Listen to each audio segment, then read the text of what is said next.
Hello, and welcome here to Radical Engagements at Varn Blog. And today we're covering a piece from the History News Network, which is something I read, and this is not particularly sectarian. I think it might be vaguely liberal left, but it's by the professor Camille Walsh, who is an associate professor of American and Ethnic Studies and Law and Economics and Policy at the Masters in Policy program at University of Washington, Bothell. She's the author of Radical Taxation, Schools, Segregation, and Taxpayer Citizenship, 1869 to 1973.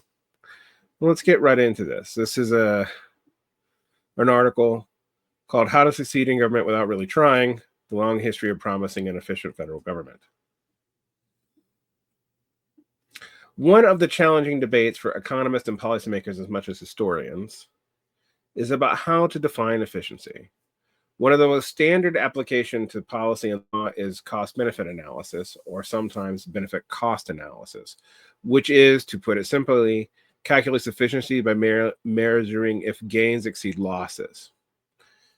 Elon Musk's Department of Government Efficiency is a recent example of this kind of business logic applied to the government. If efficiency implies solely gains, or in Doge's claims, savings outnumbering expenses, then the recent projection by the IRS that Doge may actually cost the government $500 billion in tax revenue seems to undermine the premise of the task force, if it is in fact about the calculation of inputs and outputs, which I think we all know now it wasn't and isn't, but nonetheless. But in political history, efficiency is a symbol and a value claim far more often than it is an actual answer to a math problem. This is one of the problems with the Marxist focus on efficiency. They often don't define it either. We'll get to that. The math problem question is itself flummoxed by the fact that revenues and expenses simply do not work for a monetary sovereign government the way they work for a private business or a household bank account. That's also true. The persuasiveness of a household checking account, or even a small business checking account, metaphor for government budget is politically appealing and has been used more and more widely since the 1970s to advocate for policies like a balanced budget amendment that the Center for Budget and Policy Priorities has shown would very likely exacerbate recessions and lead to a much shorter period of economic growth.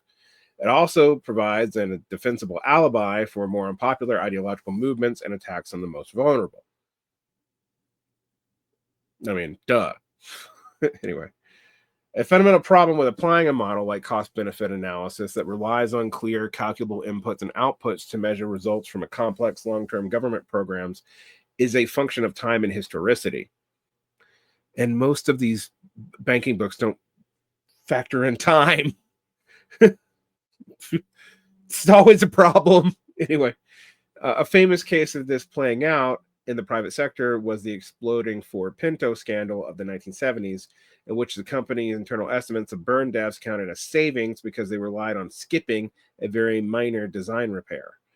After years of post-accident litigation and large damage awards for the victims has been factored in, the efficiency of not adjusting the Pinto's instruments before market turned out to cost far more money over time than the initial expense of adjustment would have entailed.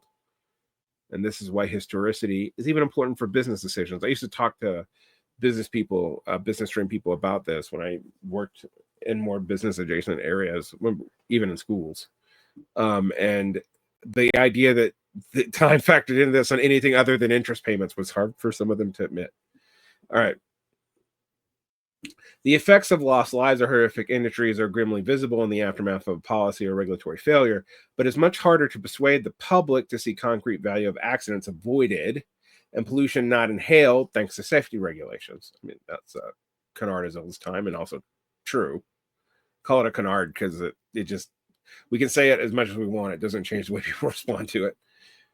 It is harder to calculate the actual turn over the course of a human lifetime in terms of social contributions, consumer spending, taxes, community joy, and more, of SNAP forms providing adequate nutrition to one family with a young child, as a feminist economist might argue, or to calculate the cost, decades later, of a failure to implement anti-pollution laws in terms of suffering, healthcare costs, lost productivity, premium increases, and more.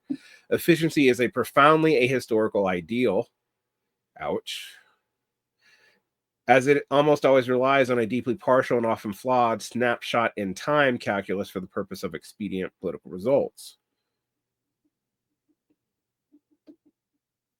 There has been a long history of promising to run a government like a business to improve efficiency. From Foriello LaGuardia in 1938 vowing to run New York City government as any honest man would attempt to run his business, to the 1990s candidate Ross Perot, who calculated an outsider appeal on the basis of his businessman background, to Donald Trump in 2016 and again in 2020 and 2024.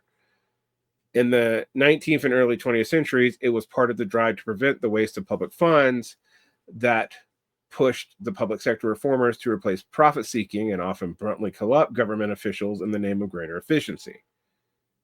The spoils system for public shareholders was shifted through countless reforms projects to a salary system that freed public servants from trying to create profit for themselves through their government work.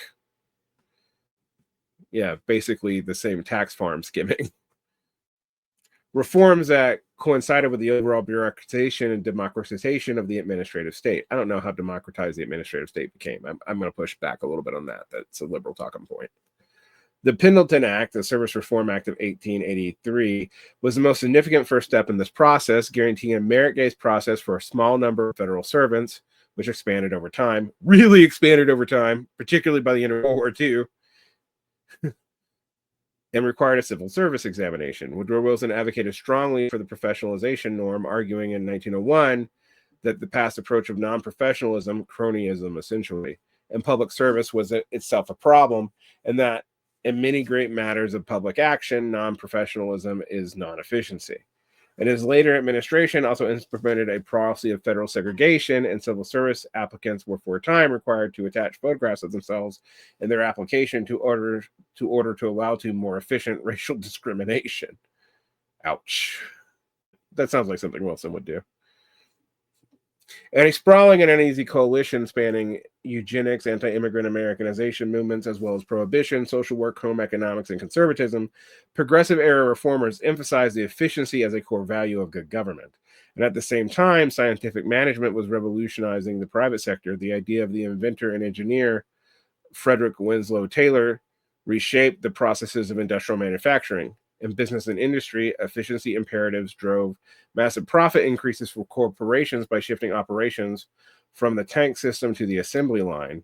And in schools, as scholar Raymond Callahan showed in his 1964 study of progressive education reforms, Taylorism was taken up by the administrators who, in the chagrin of contemporaries like John Dewey, I hate both sides of this debate.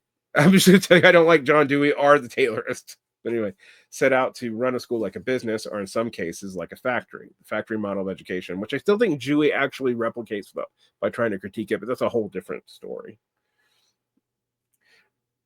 Enamored of modernism and the advent of new technologies that promise greater efficiency in all aspects of life, from the elevators to dishwashers, many reformers sought to find technological and scientific solutions to any political problem that had emerged. The technocratic revolution comes to mind. As part of his push for professionalization of the federal administrative state, Woodrow Wilson in 1916 established the U.S. bureaucracy of efficiency, which issued efficiency ratings for executive agencies. I didn't know that. That's funny. So it's not new. Warren Harding's administration, generally remembered as corrupt and self-dealing, simultaneously emphasized the importance of business. And he and his Commerce Secretary, soon to be President Herbert Hoover, treated the government as largely there to facilitate business activity. Dictatorship of the bourgeoisie. It's definitely what that was about. Anyway, back to this. Like later presidents who became enamored of the concept of efficiency during periods of seeming economic prosperity, Hoover abhorred the concept of government providing direct services to the people, even in crisis. And in 1930, Hoover pushed for a private unemployment insurance system to address the economic suffering during the Great Depression. That's interesting. He wanted to pre-neoliberalize unemployment. Anyway, yet Hoover also, in a roundabout way, used his deeply pro-business stance to articulate the value of government as government, at least insofar as government could not be the same as a business. In his speech on rugged individualism during 1928 presidential campaign, Hoover described many valuable, important accomplishments of the federal government emerging from World War I, aligning the list of public goods ranging from outdoor recreation and public health improvements to scientific research, kinds of things we're cutting now. The development of aviation, radio, safer highways, we're also not doing much about that, and an improved welfare system. We haven't done anything about that since like the Great Society. But anyway, back to this. He followed with a dark warning about Europe and socialism, saying if government were to go further and succeed in business, it would become, in effect, despotism, or a despotism. His mistrust of government providing direct aid, shown in his refusal to support unemployment insurance and economic relief efforts after the 1929 crash, signaled to a suffering public a lack of empathy that would linger as its defining historical characteristic.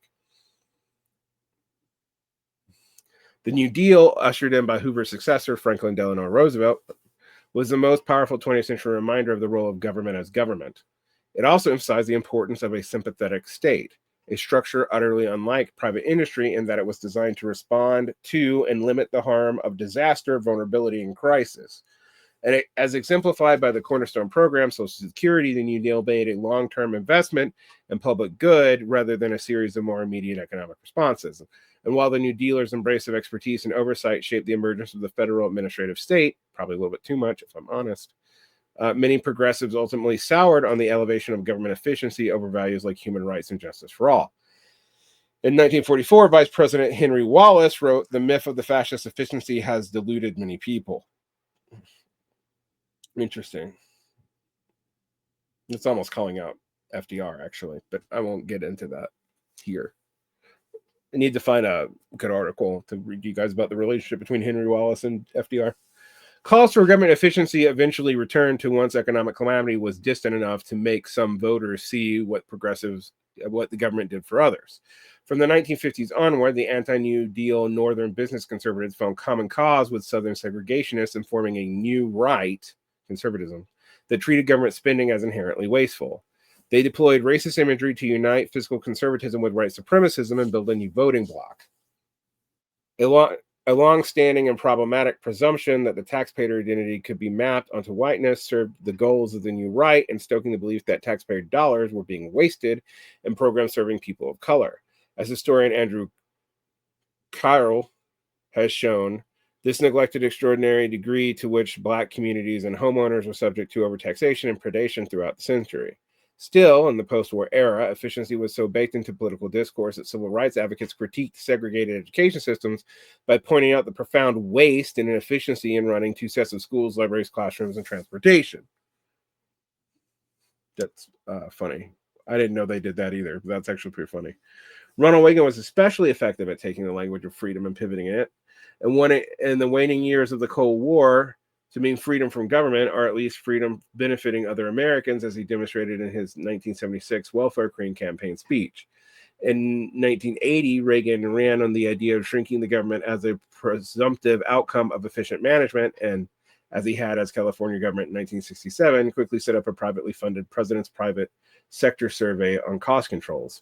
So Dole's isn't a new thing. A lot of what Trump is doing is like deformed mirror image Reaganism, including actually being a entertainment figure. But anyway, chaired by a chemical executive, J. Peter Grace, to uncover waste and improve efficiency. The Grace Commission report led to some of the more longstanding media anecdotes about government waste, such as the story of the Department of Defense spending $436 on a crawl hammer. I remember hearing that as a kid. A joint report by the Congressional Budget Office and General Accounting Office found the potential savings to be much lower than projected by the Commission. The Grace Commission's recommendation stalled in Congress anyway. It was the next Democratic president, Bill Clinton, who saw a more concerned reorganization reform of the administrative state under the Reinventing Government initiative led by Vice President Al Gore. And because this initiative had congressional approval, involved federal workers themselves, and rolled out slowly over years with deliberative processes, it achieved improvements still valued by many citizens today, such as the possibility for people to file their taxes online, which has now been undone. Have fun with that. You can, but now you have to do it through a private sector. Senator Gore advisor Elaine Carmack, who ran the initiative, highlighted the conundrum of applying business logics to complex government serving hundreds of millions of people. The stakes in federal government failure are really, really high in a way they are not in the private sector. That's absolutely true. The scale's massively different. She also emphasized that the key differences between efficiency projects designs project design to make government's work service. She also emphasized the key differences between efficiency programs designed to make government services work better and the ones that we are seeing today, which are designed to make government cost less money. We're very careful to try and cut fat, not muscle, Carmack said, and they, Doge, are clearly cutting muscle. Well, that's inner liberal battles, but let's get here. Why do so many voters assume that running government like a business will lead to beneficial outcomes, even with very little historical evidence? I would argue no historical evidence. Some of this question is explored by Susan Mettler's work on the submerged state, which delves into the origins of statements like, keep your government hands off of my Medicare, obscuring the role that government has played in everything from healthcare breakthroughs through the envy of the world to the technological innovations that created Silicon Valley, to the long-term impacts of environmental projections. And I want to point out the only major innovation that has come almost totally from the scientists, from the public, from the private sector in the 20th and 21st century is AI, and how useful LLM-based AI actually is yet to be seen. Anyway, to the long-term impacts of environmental protections having an intentional choice, according to Mettler, as part of a compromise between two parties in which the rhetorical conservative victory of deeply burying and even hiding the myriad benefits of government has been the post-war price for material liberty, for the material liberal victory of actually providing such benefits. Well over a century, many American leaders have prioritized efficiency over values like stability, fairness, security, and responsibility, and responsible stewardship of the world we've inherited. The tradition reflects a fundamentally extractive approach to government, focused on squeezing every last drop out of lands, people, communities, and resources. Yet the calculus of efficiency obscures more than it illustrates when it comes to the long historical art of human lives and their ebbs, flows, vulnerabilities, and connections. Ultimately, history shows us that it is less a mathematical term than a political term, and therefore more easily serves as a weapon than a solution. And I want to point this out because I think Marxists who often think in efficiency don't define their terms about what is being made efficient. And this comes from 19th century rhetoric about why communism was going to defeat bourgeois anarchy of the market, quote unquote, because of efficiency. But the models of efficiency are not clear, and they seem to be based off of some fallacious assumptions that don't deal in cascade failure and the need for redundancy in government systems, et cetera, et cetera, et cetera. But you can't run a state like a business for a bunch of reasons. One of which is businesses collapsing do not have the effects of a state collapsing. It's something to think about. Start putting these terms in the historical usage. It's going to help you understand the way rhetoric is being used against you. Good luck and protect your peace. And don't just read all the sectarian shit. Read normal stuff too. That's also for me, but also for you. Take care.